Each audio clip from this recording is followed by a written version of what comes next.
À peine 3 jours après le Nouvel An, le calme a basculé à Ouagadougou. Les autorités affirment avoir déjoué, avant exécution, un complot coordonné visant le président et des infrastructures militaires stratégiques, dont une résidence et une base de drones, signe que la menace ne vient plus seulement de l'intérieur. Mais si chaque coup manqué annonce le suivant, plus calculé et plus sourd, que révèle alors le mutisme des grands médias internationaux sur la place réelle d'Ibrahim Traoré dans le rapport de force et la souveraineté africaine? Cette nuit-là, un pays a compris qu'il ne pouvait plus déléguer sa vigilance. Ce récit ne promet pas une révélation spectaculaire de plus, mais une compréhension structurée d'un basculement discret. En suivant la séquence des faits, les signaux ignorés et les réactions en chaîne, l'objectif est de montrer comment une tentative avortée éclaire des choix politiques, sécuritaires et symboliques qui engagent bien plus qu'une nuit sous tension. L'enjeu est double. D'un côté, mesurer ce que signifie défendre la souveraineté sans installer une société dans l'alerte permanente. De l'autre, comprendre pourquoi cet épisode précis a redéfini la relation entre l'État, l'armée et la population, au point de transformer une crise sécuritaire en test de maturité collective. Le bénéfice pour le public est clair: distinguer le bruit du sens, l'événement du processus et les discours des mécanismes concrets à l'œuvre. Car derrière les communiqués, les images et les silences se joue une question centrale pour le Burkina Faso et, au-delà, pour le Sahel: comment durer sans se durcir? C'est cette ligne de crête, rarement expliquée, que les prochaines parties vont explorer pas à pas. Moins de 20 minutes ont suffi pour faire basculer la nuit du 3 janvier. Entre le premier signal suspect détecté dans les transmissions militaires et le verrouillage des accès à la capitale, le dispositif de sécurité a fonctionné comme un réflexe, révélant une capacité d'anticipation rarement observée dans la région.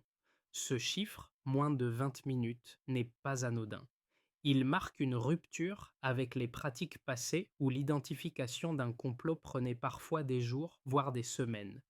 Ici, la menace n'a pas été subie puis racontée après coup, elle a été interceptée en amont, avant même de devenir visible. Selon les autorités, le plan visait directement le président Ibrahim Traoré, mais aussi des infrastructures militaires clés, notamment celles liées à la surveillance et aux drones, ce qui élargit immédiatement la portée de l'attaque. Ce mini révélateur change la lecture de l'événement. Il ne s'agit plus seulement d'une tentative de déstabilisation classique, mais d'un test grandeur nature de la nouvelle doctrine sécuritaire mise en place depuis 2022. Une doctrine fondée sur la rapidité, la centralisation de l'information et la réduction drastique des délais de décision. Dans ce cadre, la figure d'Ibrahim Traoré apparaît moins comme une cible isolée que comme le symbole d'un système que certains cherchent à désorganiser. Le contexte régional renforce cette interprétation. Le Burkina Faso évolue dans un Sahel traversé par des rivalités d'influence, où chaque avancée en matière de souveraineté militaire ou économique est observée, contestée ou contournée. Le fait que des pistes extérieures aient rapidement émergé dans l'enquête accentue ce sentiment que la bataille dépasse les frontières nationales. Enfin, le silence relatif des médias internationaux agit comme un filtre. Il réduit l'événement à une note marginale alors qu'il révèle un déplacement profond du rapport entre pouvoir, sécurité et population. Ce décalage entre l'importance locale et la perception globale constitue l'un des fils conducteurs du récit à venir, car il éclaire autant la situation du Burkina Faso que la place accordée à des dirigeants comme Ibrahim Traoré sur la scène internationale. Au cœur de cette séquence tendue, un acteur discret s'impose comme point d'ancrage du récit: le ministre de la Sécurité, Mohamed Sana. Depuis plusieurs années, il opère loin des projecteurs, mais son rôle devient central lorsque la menace se précise. La nuit du 3 janvier, selon des témoignages concordants, Il coordonne les unités, valide les interceptions et s'assure que chaque maillon de la chaîne répond sans délai. Cette présence silencieuse produit un premier effet mesurable, la stabilité émotionnelle. Lorsque l'annonce officielle tombe à la télévision nationale, le ton est sobre, presque clinique. Aucun triomphalisme. Cette retenue contribue à désamorcer la peur. Dans les rues de Ouagadougou, l'information ne déclenche pas de panique, mais une réaction inverse, faite de calme et d'adhésion. Très vite, un second impact apparaît, plus inattendu. Des groupes de citoyens se rassemblent spontanément, non pour contester, mais pour afficher un soutien. Drapeaux, slogans, cours, gestes simples. Ce mouvement n'est pas encadré par l'État, il le précède. Il révèle une transformation progressive du rapport entre population et sécurité nationale, désormais perçu comme une responsabilité partagée plutôt qu'un domaine réservé. Ces réactions précoces indiquent un déplacement du centre de gravité. L'autorité ne repose plus uniquement sur la capacité à réprimer ou à rassurer par la force, mais sur la crédibilité d'un système capable d'agir vite et de rendre compte sans dramatiser. Dans ce contexte, la tentative d'échouer agit comme un révélateur. Elle montre qu'une architecture sécuritaire peut produire de la confiance avant même d'être mise à l'épreuve publiquement. Le so what tient en peu de mots. La légitimité s'est jouée avant l'aube. Avant, il y avait la nuit ordinaire d'une capitale sous tension chronique. Après, il y a eu une séquence resserrée où chaque minute comptait et où l'État a agi comme si l'épreuve était attendue. Tout commence tard dans la soirée, lorsque des messages codés circulent entre plusieurs unités militaires en périphérie de Ouagadougou. Ce type d'échange n'est pas inhabituel, mais certains paramètres techniques alertent le centre de commandement. Des anomalies apparaissent dans les transmissions, signature classique d'une tentative d'infiltration. La bascule est immédiate. L'alerte n'est pas transmise en cascade bureaucratique, elle est traitée comme un signal critique. En quelques instants, l'ordre tombe de verrouiller les accès stratégiques à la capitale. Les unités spécialisées se déploient autour des points sensibles identifiés à l'avance. Il ne s'agit pas d'une réaction improvisée, mais de l'activation d'un protocole conçu précisément pour ce type de scénario. Cette différence est essentielle. Elle marque la transition entre une défense réactive et une défense anticipative. À ce stade, le plan supposé des conspirateurs commence à se dessiner. Selon les informations communiquées par le ministère de la Sécurité, la cible n'était pas uniquement le président Ibrahim Traoré, mais aussi des infrastructures militaires clés, notamment celles liées à la surveillance et aux drones. Neutraliser ces capacités aurait désorganisé la réponse de l'État en quelques heures. C'est cette dimension systémique qui donne à l'événement sa gravité réelle. À l'aube, alors que les arrestations se multiplient, une décision forte est prise. Tous les commandants d'unités sont convoqués sans délai à Ouagadougou. Le message est clair, resserrer la chaîne de commandement, éliminer les zones d'ombre et rappeler que la loyauté n'est pas négociable. Cette mesure, rare par son ampleur, transforme une opération sécuritaire en acte politique assumé. Dans la journée, la communication officielle reste minimale. À midi, le ministre Mohamed Sana confirme publiquement que le complot a été neutralisé avant son exécution. Le choix des mots est précis, sans emphase. Derrière lui, les symboles sont maîtrisés, le décor dépouillé. Cette mise en scène mesurée participe à l'effet recherché, rassurer sans exalter, informer sans dramatiser. Pendant ce temps, la rue s'anime. Des milliers de citoyens se rassemblent spontanément dans plusieurs quartiers. Les réseaux sociaux locaux relaient des images de foule brandissant le drapeau national et scandant le nom d'Ibrahim Traoré, non comme un slogan partisan, mais comme un repère. Le récit se renverse alors. L'État n'apparaît plus comme un pouvoir assiégé, mais comme le point de convergence d'une mobilisation populaire. Le pic émotionnel n'est pas celui de la peur, mais celui de la cohésion. En repoussant une tentative de coup d'État avant qu'elle ne prenne forme, le Burkina Faso franchit un seuil. La crise n'a pas produit le chaos attendu. Elle a révélé un pays capable d'absorber le choc et d'en sortir renforcé. C'est à ce moment précis que la question change de nature. Avant 2022, l'identification complète d'un réseau hostile pouvait prendre plusieurs semaines. Après le 3 janvier, moins d'une journée a suffi pour en isoler les acteurs principaux. Ce passage d'un temps long à un temps court constitue le premier indicateur mesurable d'un changement de doctrine fondé sur la compression des délais et la circulation directe de l'information. Un premier chiffre éclaire cette bascule: 20 minutes. C'est le laps de temps évoqué entre la détection du premier signal suspect et l'activation des mesures de verrouillage autour de la capitale. Dans un environnement régional où des coups d'État se décident souvent en quelques heures, cette réactivité réduit drastiquement la fenêtre d'opportunité des assaillants. Elle transforme la surprise, autrefois arme des conspirateurs, en avantage défensif pour l'État. Le deuxième indicateur porte sur la vitesse d'enquête. Selon les données communiquées par les autorités, 11 personnes, dont des officiers en activité et d'anciens cadres militaires, ont été interpellées dans les 24 heures suivant la tentative. Ce chiffre n'est pas spectaculaire en soi. Son sens réside ailleurs. Il montre la densification du maillage de renseignement. Là où les chaînes de responsabilité étaient autrefois fragmentées, les informations convergent désormais vers un centre unique, capable de trier, recouper et agir sans délais intermédiaires. Le troisième chiffre concerne la mobilisation civile.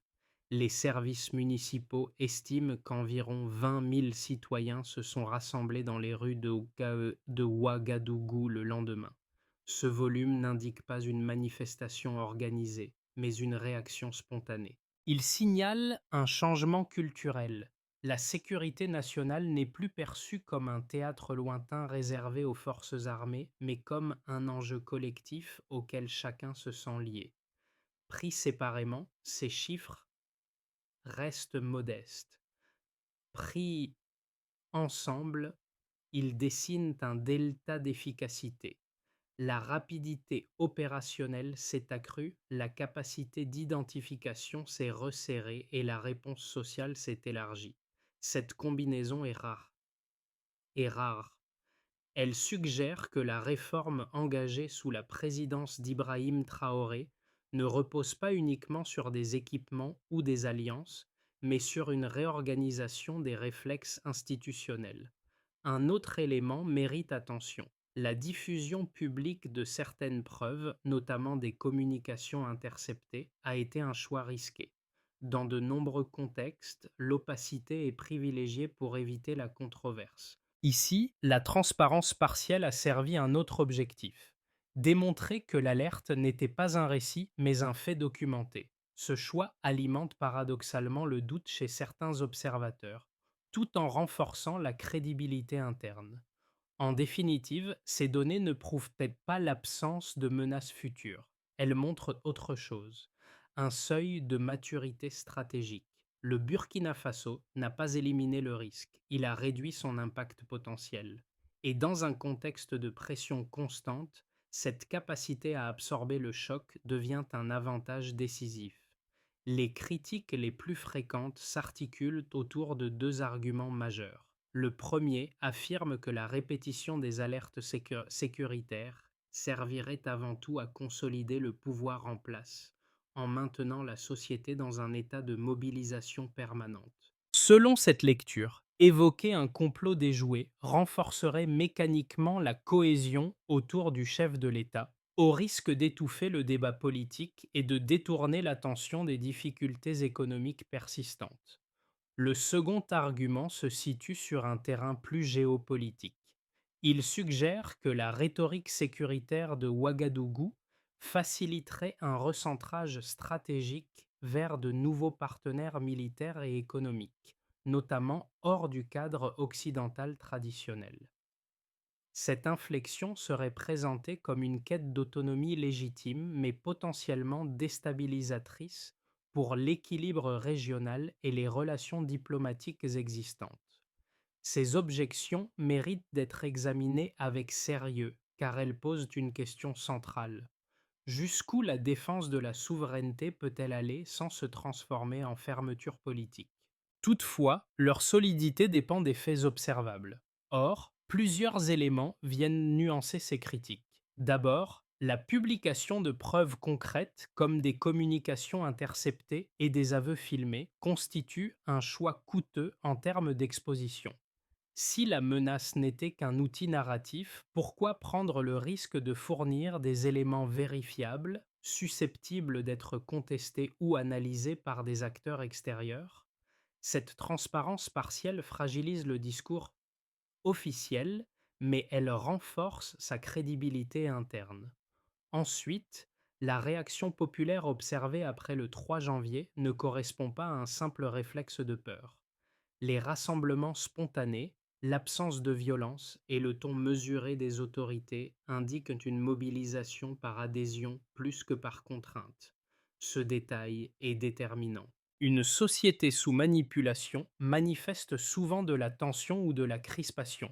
Ici, c'est la cohésion calme qui domine. Enfin, sur le plan stratégique, la réorganisation sécuritaire engagée sous Ibrahim Traoré s'inscrit dans une logique de rationalisation plutôt que de surenchère. Les indicateurs montrent une réduction des délais et une clarification des responsabilités, non une inflation des dispositifs. Le paradoxe demeure pourtant entier. Plus l'État documente ses menaces, plus il s'expose aux soupçons. Dans un contexte international saturé de récits concurrents, chaque vérité devient discutable. Mais refuser d'y croire revient aussi à nier la capacité d'un pays comme le Burkina Faso à produire sa propre lecture de la sécurité et à la défendre. Ce basculement marque le véritable cœur de la séquence du 3 janvier. À partir de ce moment précis, la narration cesse d'être verticale. L'État n'est plus seulement celui qui protège, il devient celui qui est consolidé par la réaction collective. Cette inversion de dynamique change la nature même de la crise. Elle ne se joue plus uniquement dans les bureaux du commandement ou les communiqués officiels, mais dans les rues, les quartiers et les gestes ordinaires. Les rassemblements spontanés, l'absence de paik et la coordination informelle entre civils et forces de sécurité traduisent une maturité acquise par l'expérience. Ce réflexe n'est pas né en une nuit, il s'est construit au fil des turbulences, des épreuves répétées et d'une défiance transformée en vigilance active. La tentative avortée agit alors comme un révélateur plutôt que comme un déclencheur. Dans ce contexte, Ibrahim Traoré n'apparaît plus seulement comme une figure de commandement, mais comme un point de convergence symbolique.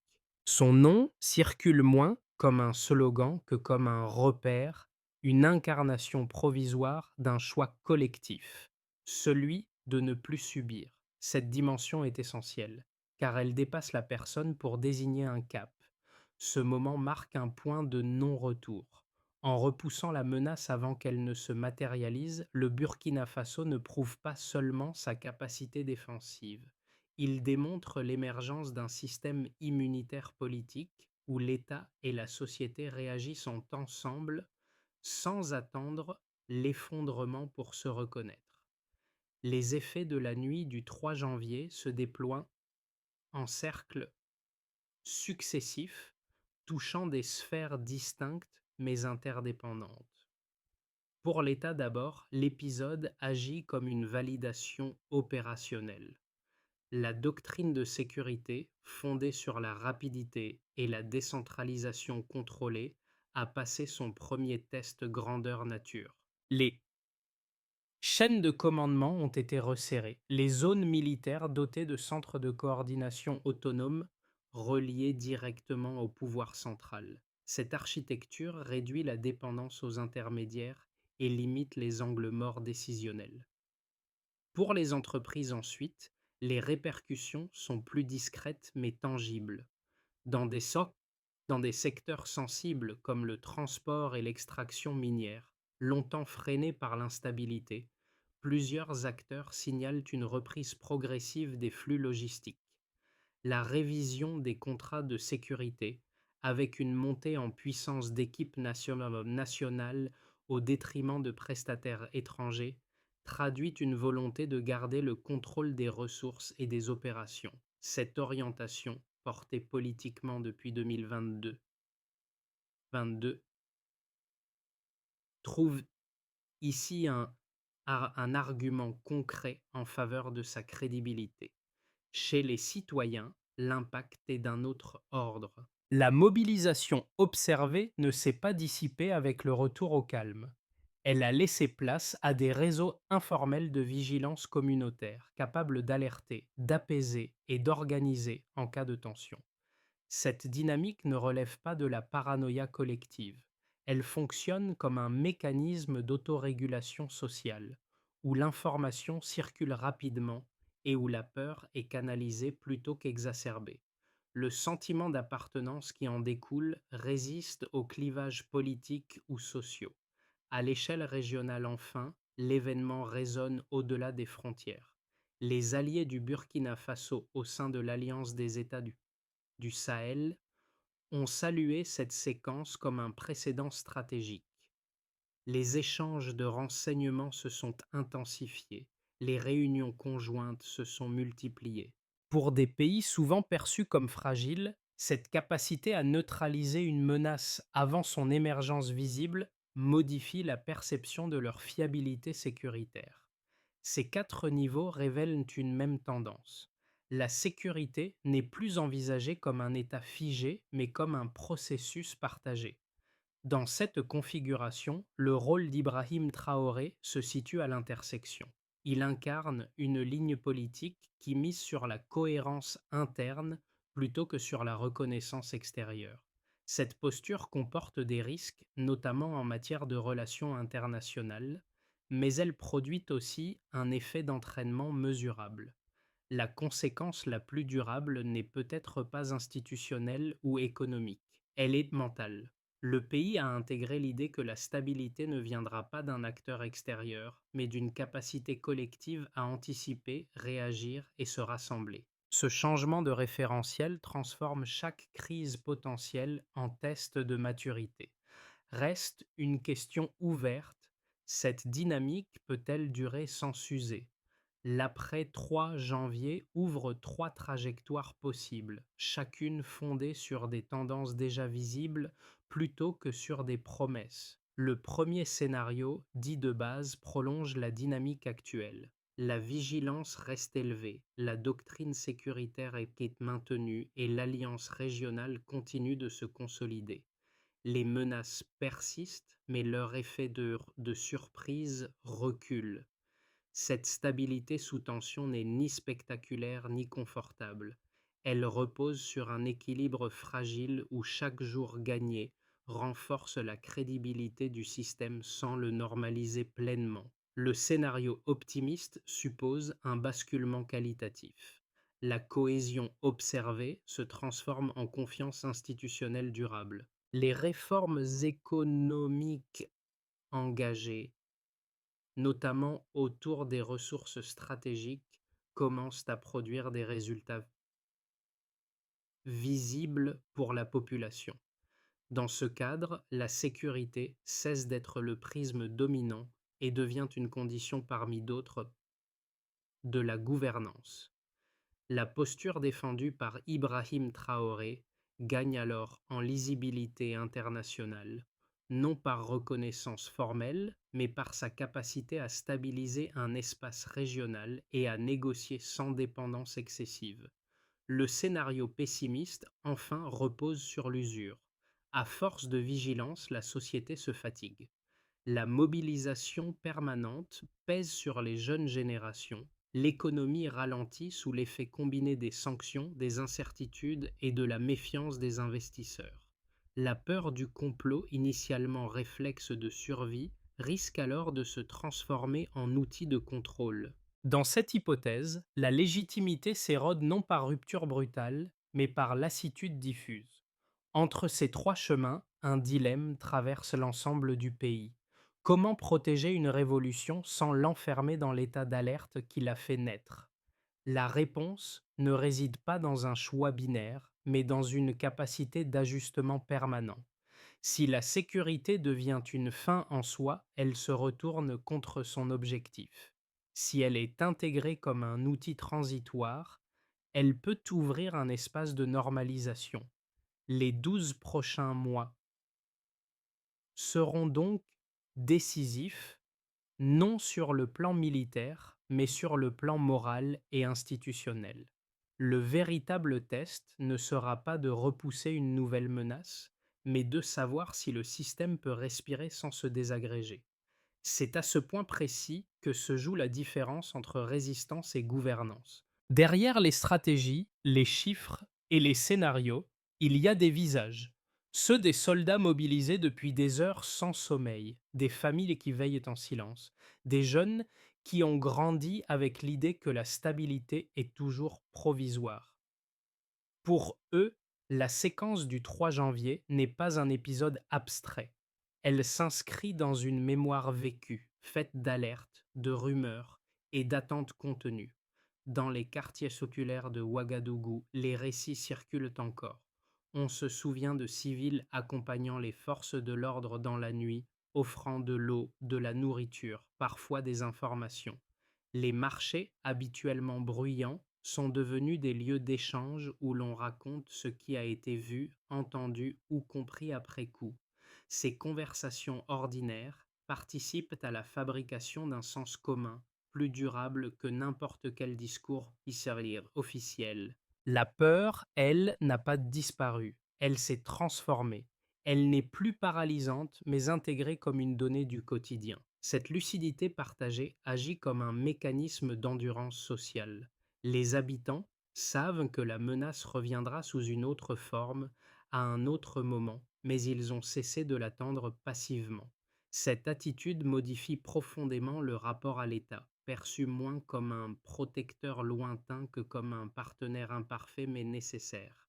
C'est dans cette zone grise que se joue la légitimité. Si la survie du pouvoir dépend en partie de la loyauté des institutions, son ancrage repose sur ces milliers de gestes anonymes qui traduisent une adhésion sans exaltation. La souveraineté commence ici dans la solidarité discrète avant de devenir un concept politique. Cette dimension humaine rappelle une évidence souvent négligée. Une révolution ne tient pas seulement par ses chefs ou ses doctrines, mais par la capacité d'une société à absorber la fatigue sans renoncer à sa dignité. Face à la répétition des menaces, le Burkina Faso a progressivement privilégié une méthode plutôt qu'un récit héroïque. Sous l'impulsion d'Ibrahim Traoré, l'objectif affiché n'est plus de répondre à chaque crise comme à une exception, mais de transformer la vigilance en capacité durable. Cette approche se décline en plusieurs étapes complémentaires, pensées pour s'articuler sans militariser excessivement la vie civile. La première consiste à institutionnaliser la rapidité. Les autorités travaillent à formaliser des protocoles d'urgence nationaux afin que les décisions critiques ne dépendent plus de chaînes bureaucratiques lentes. Chaque niveau de commandement doit pouvoir agir immédiatement, puis rendre compte a posteriori. Cette inversion du réflexe décisionnel vise à réduire les délais sans diluer la responsabilité. La deuxième étape concerne la souveraineté économique. La sécurisation du territoire n'a de sens que si elle s'accompagne d'un contrôle accru sur les ressources stratégiques. La relocalisation partielle des circuits de décision liés à l'or et aux infrastructures critiques s'inscrit dans cette logique. Il s'agit moins de rompre avec l'extérieur que de négocier depuis une position maîtrisée. Troisièmement, le pouvoir mis sur le renforcement de la communication locale. Le développement de médias communautaires et de relais d'information vise à contrer la désinformation avant qu'elle ne s'installe. L'idée est simple. Une information rapide et crédible réduit l'espace de la rumeur et limite les paniques inutiles. La quatrième étape est régionale. La mutualisation du renseignement et de certaines capacités logistiques avec les alliés sahéliens permet de partager les coûts et d'élargir la profondeur stratégique.